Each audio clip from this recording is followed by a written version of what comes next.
Hey boys and girls, welcome to Art Recycled with Mrs. Hollmeyer. Today we are going to do a project with Model Magic clay, and we are going to make Pigcasso and Mootisse, and these characters are from a book called When Pigcasso Met Mootisse by Nina Layden. That's based on the story of Pigcasso and Mootisse's friendship.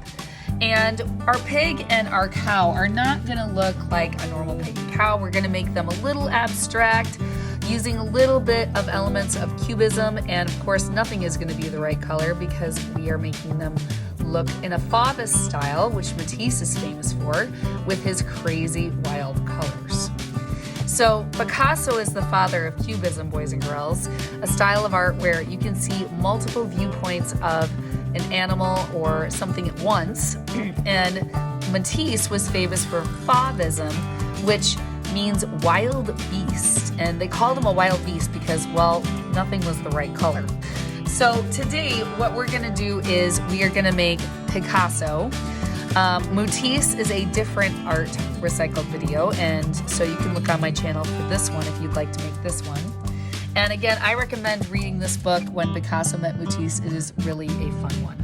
So let's go ahead and get started. You are going to need a 1 ounce package of Model Magic clay, but you could also use Play-Doh or, of course, any other clay that you like. All right, so to start off my project today, I have my 1 ounce package of white Model Magic.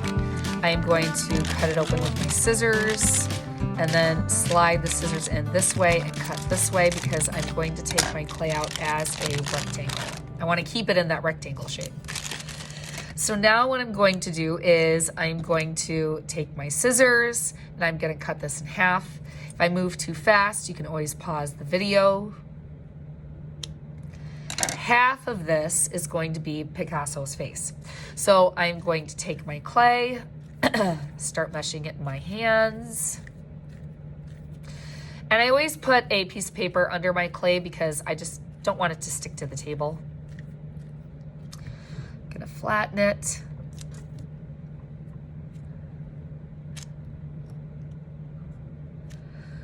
There we go. So now I have a nice oval. I'm gonna push it into more of a little circle for Picasso's face. All right, now what I'm gonna do is I'm going to take the other half of my clay and I'm going to cut it in half. And then I'm going to take one part and cut it in half again. So boys and girls, I'm going to take this part of that cut piece. I'm going to roll it into a ball. I'm going to divide it in half. Again, so we're dividing a lot of halves today. So we divided it in half, and then we took those pieces and divided it in half again, and now I took this piece and divided it in half again.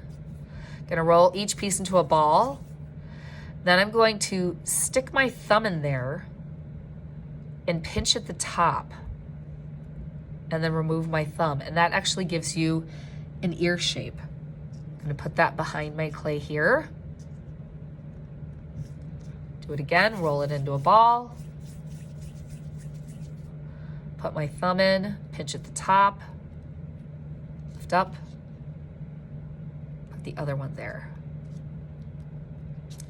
Now, if you can see, they're on the back side of this. They're not kind of attached to this top edge. There we go. So now I'm going to take this piece, and the thing about Cubism is that, well, there's lots of triangles, squares, rectangles in theirs. Think cube. Cube is a form, but we're going to do kind of these shapes today. So I'm going to take this clay, and the first thing I'm going to do is, the great thing about Model Magic, of course, is that you can cut it. I'm going to peel off a little bit, roll it into a ball. And then the cool thing is you can make up your own shapes, but I'm going to squish it into a circle. And I'm going to cut it into the desired shape that I want. So maybe I want one into a square. I'm just going to cut straight sides off of my circle. Put that one here for an eye. I'll take these little bits and I'll throw them back in here. Can pull off a little bit more clay, roll. Notice I haven't even touched that piece yet. Squish, This one I'm going to turn into a triangle.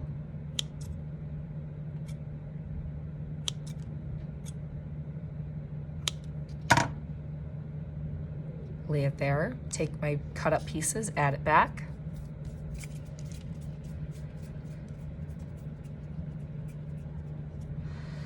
Okay, now I'm going to divide again. I'm going to take the amount of clay that is the size, let's say, of a green pea. So think like a little green pea that you'd have for dinner. I'm looking at that size. I'm going to put it right in the middle of the square, and then I'm going to take a pencil and I'm going to punch down. I'm going to do the same thing with this. Take a little bit of clay, roll it into a size of a green pea, stick it on, and punch with my pencil. Here we go. So now we need Picasso's snout. So this might take quite a bit more clay. You can tell that's the largest object on the face. So now I'm gonna dive into this. I probably need a little bit more than that. I'll cut some off, add it, roll it again into one big ball.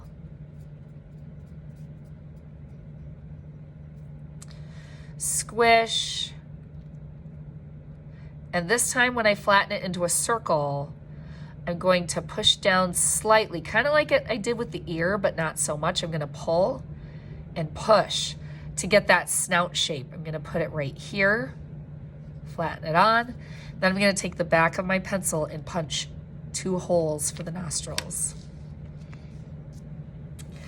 And then lastly, Picasso wears a beret. So again, you can make this different than me, but I'm just going to take a little bit more clay. And look at that, the beret that I made is kind of actually the same shape as the snout. Just gonna roll it, squish it, flatten it out like a long oval, and then push the tops a little bit. There we go. Stick on his little hat. And then I can take a little bit of clay. I'm gonna put it inside the center of the hat. Let that stick out just a little bit and then clip it. Just keep in mind, you don't have to make it look like a real pig if you don't want to. You can use any colors you like. Boys and girls, one tip that I do find helpful when I do these is it is helpful to start with the object that is raised the most and work your way down. So in other words, I would do the snout and the inside of the eyes first, then these shapes that are behind the eyes, then the ears, or then the hat, then the ears, and then the face, all right? Because as you're painting this, you may want to turn it, and so you want to paint the face last, that your fingers aren't getting full of paint, but if they do, hey, that's part of the fun, right?